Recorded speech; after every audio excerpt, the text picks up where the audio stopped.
I'm out here today. First chance I've had to get out here for quite a while since we burned. So we burned this, I think it was 6 weeks ago. It could have been 5.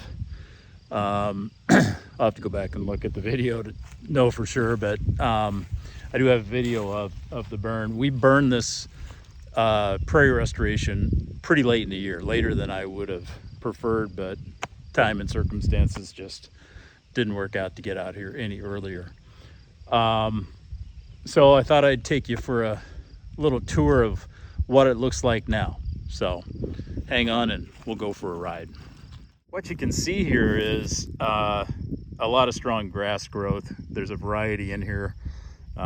Big blue stem. I can see little blue stem for sure, and probably some switchgrass and so on. So it's a little harder to tell until they get a little bit bigger. At least for me. If you're more expert, you probably can look at them and see what's going on really quickly. So our grass came back really nicely, and some of the wildflowers are getting a start here, so they'll all be running later than normal. I can see some rudbeckia, variety of them, and so on, and I'll probably get all chiggered up out here. Been happening all spring since we started getting some rain. I tell you, the chiggers have been horrible. So what I'm seeing here is obviously really strong grass growth, and we definitely have a fair amount of Maximilian sunflower. That's come back really nicely.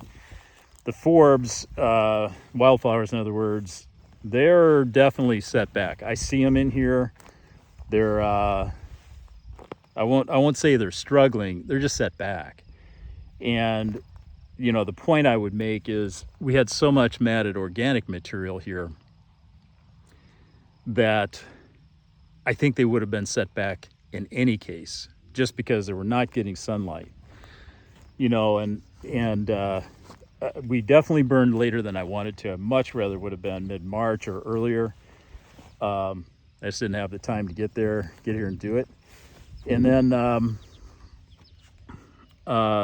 because what happens,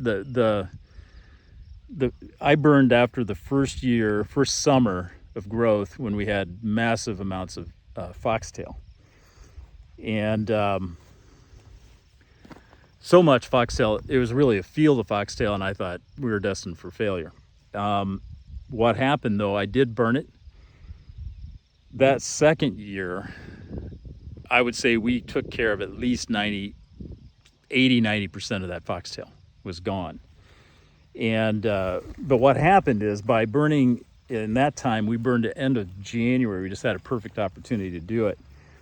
But what happens is, it opens up your field, puts a black layer of soot on, so your ground's going to get warmed up sooner. You got sunlight directly on the ground. You don't have any shading on your ground, so everything kicks in earlier. And when you have a big mat of, like we did here, of organic material, that's shading your ground. So some of these forbs and so forth that were set back would have been set back anyway, just because they're not getting sunlight. The ground didn't heat up near as quickly, as it would have otherwise. And so there's some of that you're gonna, it's kind of a trade-off. So this year I felt like I took a bit of a risk by burning so late. I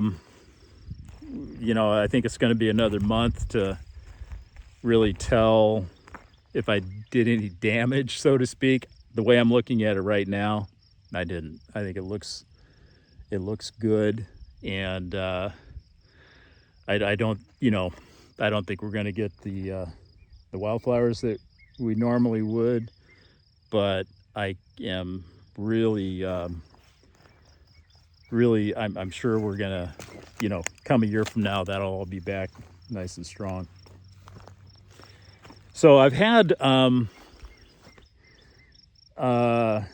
there's a guy that's written a book on this called Carl Kurtz, and I had a conversation with him actually. And contrary to most of the advice that you'll get on prairie restoration, he recommended in your first 5 years burn annually. And frankly, I think that's good advice. You know, I wished I didn't burn last year. I just couldn't get the time to get out here and do it. And I wish I would have got here earlier this year. But I do believe that's good advice. So if you're thinking about a project like this, or if you got one started, if it's your first year after seeding, I would plan a burn next winter, spring. If you're through your first year and you're into your second and you haven't burned, definitely plan a burn. And I think you'd be really happy with what happens after that. So let me turn you around again. All right. So some of the partridge pea in here. And then, you know, all these native grasses are clumping grasses. You can see how they're clumped. And you can kind of barely make out, you know, the drill where it drilled that seed in. When we burned it, you definitely could.